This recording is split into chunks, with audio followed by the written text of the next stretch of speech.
Guys, it's Evan here and welcome back to another video, and today I'm bringing you the third and final part of my Homecoming series, a look at my full Homecoming suit created by the RPC Studio. This is one of their paint suits. So let's go ahead and get on into this. And just like a lot of my other videos, I did buy this costume secondhand, same place I bought the face shell and lenses from, so I will not be speaking specifically about how long it takes from the ordering to actually having in hand with RPC.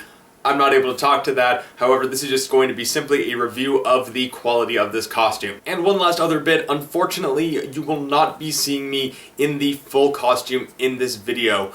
Due to a couple of complications, myself, I don't feel completely comfortable wearing it just due to how I am, my current body shape, and also, the costume's a bit hard to get into as is, which is something you should consider up front before buying this costume. But yeah, let's do it.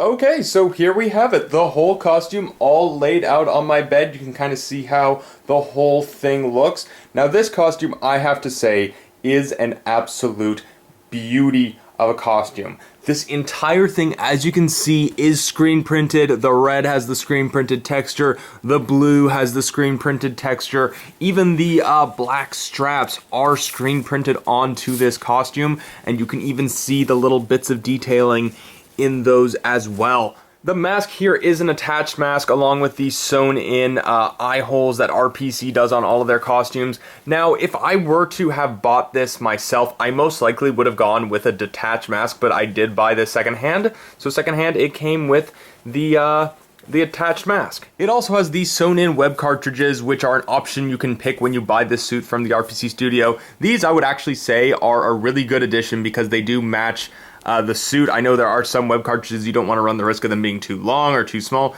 These ones fit absolutely perfectly, and they are quite a beauty being on this suit. Now the front spider is a bit different. The actual front spider that RPC does with this suit is screen printed on. However, the person I originally bought this from, they decided to add a different front spider. I'm not exactly sure who made this front spider, but yeah, it was added on to give it a little more of a pop, just like the movie suit has. And of course, just like all of RPC's costumes, this has these soles sewn or rather glued in. They did a really good job on these. You can see the screen printed texture still holds up.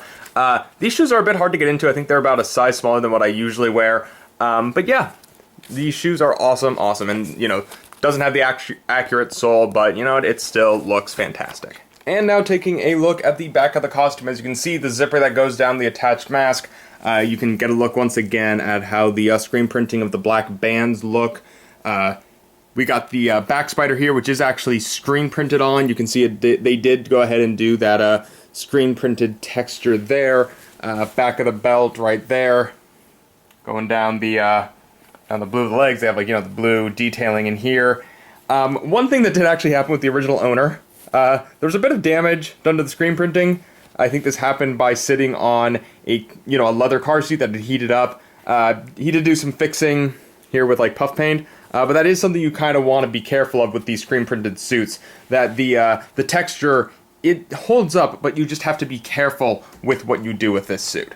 So now I'm going to go ahead and show you guys a couple of other things. Now, even though I am not going to be putting this costume on in this video, I am still going to show you guys how the hands look with the web shooters on them, and then how the mask looks on this costume. So let's go ahead and do that. Alright, so here we go. Here we got a really good look at how the arm looks with my John Donaldson web shooter. It looks fantastic, honestly. You know, this lines up pretty well. It does move around. You know what, it doesn't really interfere with the black band too much. One of the downsides is, if you would remember my video how I said this bit was a bit small, here's a good example of that, how you can see that it doesn't completely cover up this band here. You know, I think with some of the other versions of this costume by RPC, this band doesn't exist, so you don't have to worry about that with your web shooters. Here's a good example of how the magnet works. So, see the magnet there, there's a magnet under there, and then that just goes on and that moves around with your hand. You don't have to worry about anything. And of course, I can still take this out, pop that back in, and it's awesome. And, you know, There you go, that's how the hands look. One little thing you will notice about the hands, let's see if we can get it, the screen printed texture does rub off. This will happen in a lot of places around the suit. Mostly it does happen on the hands. You just have to be careful. This is something that will happen regardless. In fact, funny fact is, this actually happened on the movie costume. Okay, and then here's a really quick look at how the mask looks. My apologies if not everything is lined up perfect. It's a bit hard to get on, just with the way the eye holes are cut, and the way that the screen printing works. It's a bit hard to get lined up with lenses sometimes. But yeah, you can get a good look at how just that whole thing looks. I hope this looks good on camera. Like I've said before, I'm not wearing my glasses, and these lenses are a bit hard to see out of, but it does give you an overall idea of how this costume looks with the mask. And now you can actually see something if you watch my previous video, or the review on this lens set. You can see how my mouth actually goes below the actual facial jawline and just make things look a little bit weird. Anyways, I'm gonna go ahead and take off this mask now, and then I'm gonna give you guys a good final thoughts on what I think of this whole costume. Okay, so my final thoughts on this costume.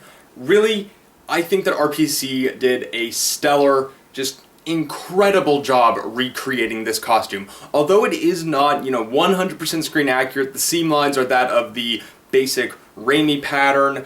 The screen printing isn't exact to the movie. The black bands are screen printed on rather than being separate pieces attached. Same thing with the front spider and the back spider. Really, end of the day, the fact that you can own a fully screen printed Spider-Man costume for roughly around $600 to $700 these days, that's incredible. A couple years ago, that wouldn't have even been, you couldn't even imagine owning something like this. Now, what would be my only downsides to this? One of the downsides is the fact that it is the Raimi-based pattern. It causes this little chest bump thing to happen, and just the fact that the seam lines aren't 100% exact, some of the proportions of the costume not exact. I really do wish that RPC would start making their movie accurate, or kind of accurate costumes with patterns that are more inspired by the actual movies they've come from. The other thing is, which has actually been a big point of people kind of complaining about RPC's work, is the screen printing itself. Just the nature of this style of screen printing with, like the tiny dot texture,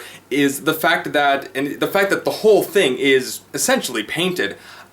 You have to be very careful with what you do with this costume. You can't do a large amount of stunts, you can't do anything crazy, so if you're looking to do something crazy, get a standard dye sub. But this is just kind of a walk around, wear it for like maybe an hour or two, then change out of it. You want to be very careful in terms of friction. I've heard of people who have worn backpacks and like the friction has caused the screen printing to rub off near the shoulders. End of the day, because this thing is screen printed, you just want to be very, very careful when you wear that. So if you are planning to buy one of these, please take that into consideration when, before you do purchase it. Anyways, guys, that is it. I hope you enjoyed this video. I am so glad that I had a chance to actually review this, to have one of these in my hands. Although it doesn't completely fit me, and I am planning to sell this off in the near future, just the fact that I did get to own it for a little while, appreciate its beauty, is just, that is enough for me. If you are interested in buying one of these, I am throwing the link to these down in the description below. They sell 2 versions of this pattern. This one that I just reviewed is the Gunhead design version. They also sell an Arachnid Studios design. In my personal opinion, I think the Arachnid Studio one is a little bit more screen accurate. There's a few slight differences here and there, but me personally, I would like to, if I ever did own another one of these, I would probably get the Arachnid Studio ones so it could be more accurate to my measurements and all that fun stuff. But yeah, link to RPC's, 2 links for these down in the description below. And as always, if you liked what you see here, remember to comment, thumbs up this video, and subscribe if you have not already. Bringing out new videos every single week. Not quite sure what next week's video will be, but there will be a video. I promise you all that. Anyways, remember to stay frosty, you guys, and I will see you all in the next video.